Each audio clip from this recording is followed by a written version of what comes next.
Breakups are hard because it's such a big loss. You don't just lose a relationship, you lose the dreams and hopes and future that you planned together with that person, leaving you a deep sense of emptiness. But like everything else in life, this is also temporary. You have the ability to get through this, and I'm here to show you how.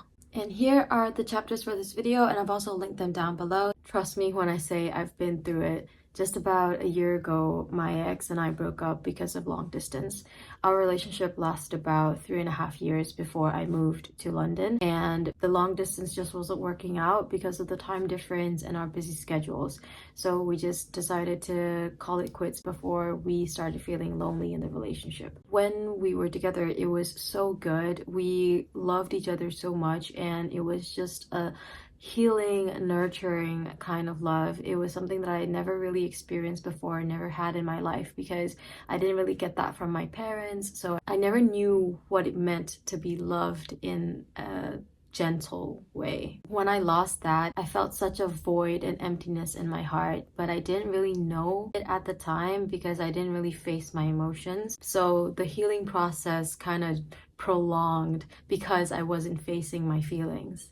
Once I accepted the feelings of the breakup, once I started, facing that void that I had in my life, I was able to start working, intentionally working towards healing and working towards finding that love within myself again. Finding that love within yourself is so important, because if you don't do that, you're going to keep looking for it externally. You're going to keep chasing for validation from other people who may or may not give it to you. So you'll constantly be looking for more because it's never going to really fill you up inside. Whereas if you love yourself, that love will always be there constantly, no matter what anyone else does. So the first part is to grieve. With all losses, you need to give yourself time to grieve. So to do that, I have simplified 4 steps for you. So the first step is to feel your feelings. Instead of suppressing or ignoring your emotions or prematurely trying to convince yourself that this was actually a good thing and this was actually a blessing in disguise, just allow yourself time to be vulnerable and cry if you need to. This is something that I personally had a little bit of struggle doing, because I don't like to be in a dark state of mind, so I just kind of suppressed it, and I was like, oh, this breakup didn't really do anything to me, I'm fine. But it doesn't work. It just prolonged my process of healing for longer than I needed it to be. Just feel your feelings, allow yourself time to cry. Because according to psychology, crying is a means of self-soothing and returning our bodies to a state of equilibrium when we feel out of sorts, when we feel like things are not the way that they're supposed to be. So this is your time to listen to all the breakup songs that you need, to wallow in self-pity, to lock yourself in your room and just curl up and cry in the dark. This is your time to do it, because we are not bringing that energy forward after the grieving stage. The second step is to get support. Reach out to family or friends who are supportive and who will understand what you're going through and be there to listen. But of course, you have to find a balance between talking about it all the time and engaging in other topics and activities. Paul, we've heard it 1,000,000 times. Get over it! Because if you're constantly talking about something, then you're constantly reminding yourself of it, and you're reliving that emotions over and over and over again, which means you won't be able to move on. I know there can be cases where you lose friends from the breakup because your circle was the same, and maybe those friends were initially your partner's friends, and therefore from the breakup you kind of distance yourselves. I know those kind of situations exist. If it is that kind of situation, then you can work on meeting new friends, developing new friendships, go to new places that you haven't been before. Don't keep yourself stuck in the past. So the third is to get up and move forward. Remember that the goal is to move on. Don't stay stuck in that cycle of negative thoughts and wallowing in self-pity. We're going through the stages one by one. The first step, you've already cried, you've already let yourself feel your feelings. So you have to remember that the goal is to move on.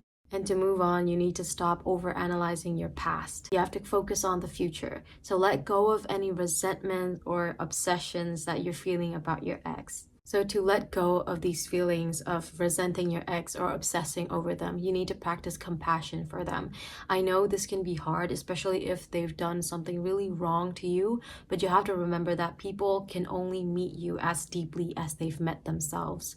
If they are living life in a very on the surface kind of way, just oblivious to how they've hurt other people, then that will come back to bite them. You just have to be compassionate towards the fact that they are kind of in a self-destructive path, and it doesn't have to be personal to you. When you let go of grudges, you're able to find peace, and that makes it a lot easier to move on. And you have to accept the fact that your ex is going to move on with their lives as well, which means that they might meet another person, they might get into another relationship. Remember, it's not a competition of who looks happier after the breakup or who gets into another relationship after the breakup.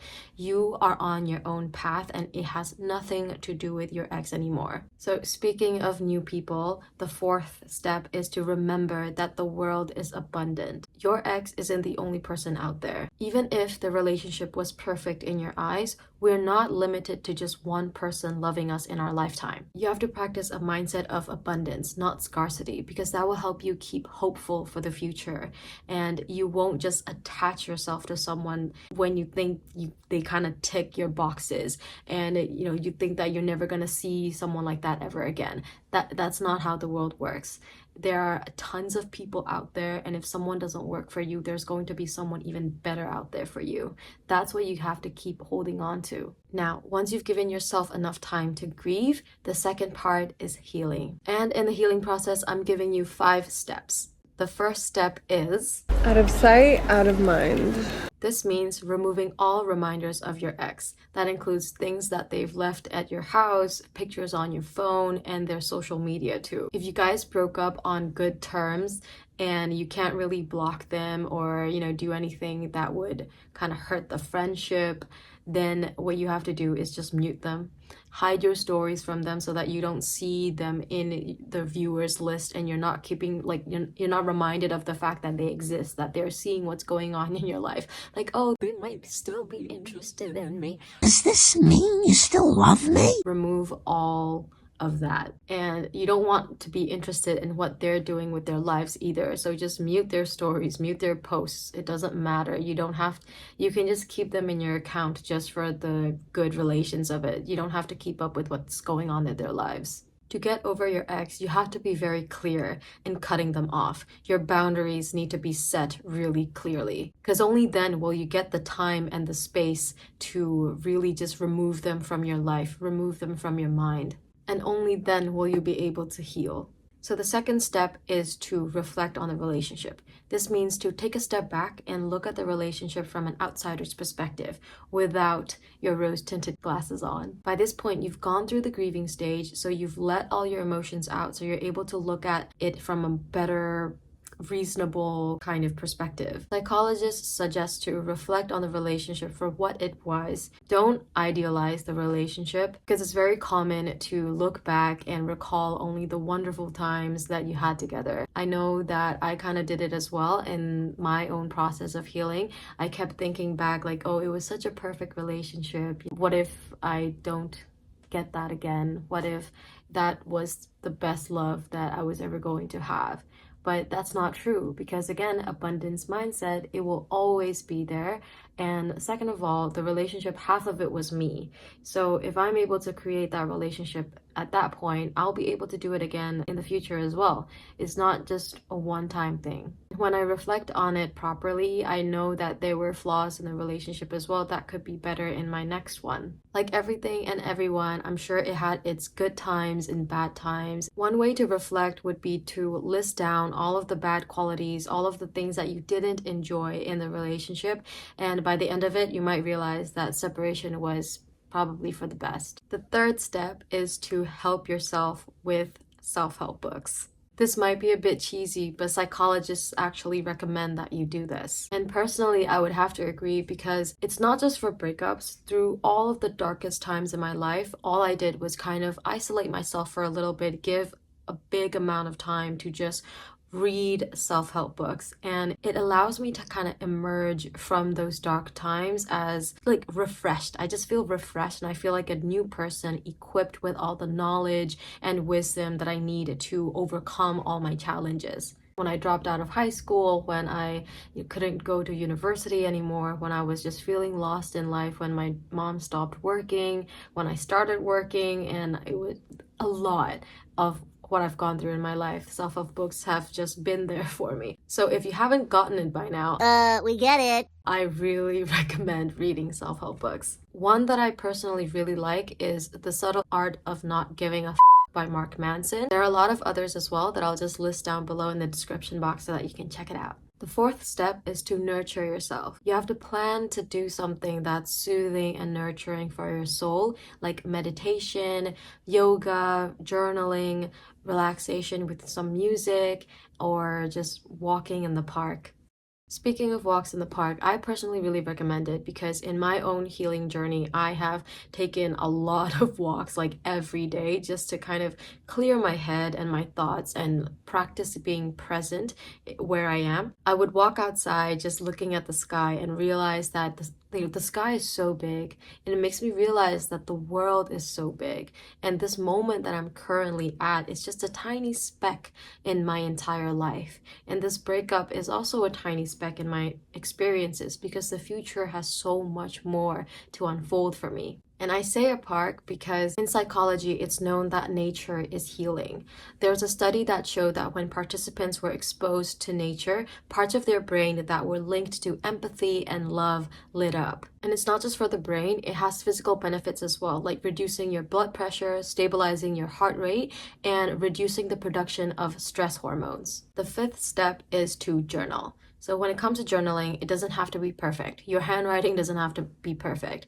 What you write down doesn't have to make sense because this is your personal journal. Nobody else is going to read it. As long as it makes sense to you, that's all that matters. So just write them all down, your thoughts, your feelings, and what your impulses are telling you to do in that moment. Like, for example, you want to text your ex, or you want to go out to drink and get drunk and do all the things that may not be the healthiest way for you to heal because you're just distracting yourself from feeling your feelings. You just want to kind of stick a band-aid on when you should actually be doing more to it. I don't know where I was going with that analogy, just go with it. You get what I'm saying. And when you're journaling, dig deep. Like, find out why you want to do these things. Like, for example, if you're feeling the urge to go on a night out, ask yourself why. What feelings am I trying to avoid? Why am I trying to soothe my hurt, my pain with music, like a dark room with strangers, maybe trying to find someone else to fill that void or to heal that pain.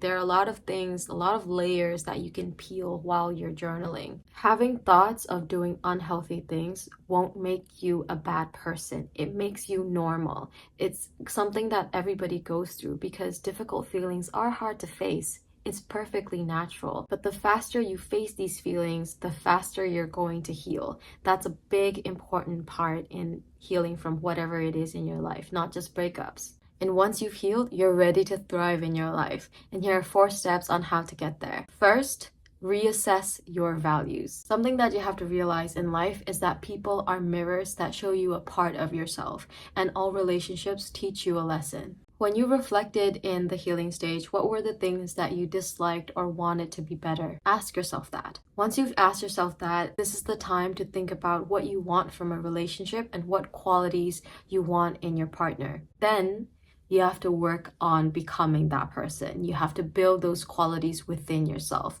You have to become the person that you want to attract in your life because that is how the world works. You attract what you are. That brings us to the second step, working on yourself. When you're working on yourself, your focus is on yourself. That means that you need to become comfortable with being alone and not continuing to depend on people around you. Because when you're uncomfortable being alone, that means you're trying to run away from something. You're trying to run away from a thought or a feeling, and you constantly need the presence of other people to distract you from that. Working on yourself means asking yourself the hard questions, not running away from problems, not running away from feelings. You need to face your shadows. So this can involve things like your relationship patterns, your toxic traits, and finding the root cause of why you do the things that you do, which can usually lead back to childhood. So some questions to kind of figure out your relationship patterns. Do you jump from one relationship to another? Do you date to distract yourself from the fact that you're actually unhappy with your life? Are you trying to feel loved when you don't feel love for yourself? Do you have attachment issues, and how does that show up in your dating life? What's a repetitive theme in the situations that you find yourself in when it comes to dating or being in relationships? And what does that say about you? Like, for example, you find yourself getting into a cycle of relationships with people who are emotionally manipulative. So you have to kind of like peel back the layers and look back and see what kind of people have a common theme around them that you're attracting in your life. So ask yourself these questions, look back, reflect, and that's one way to work on yourself.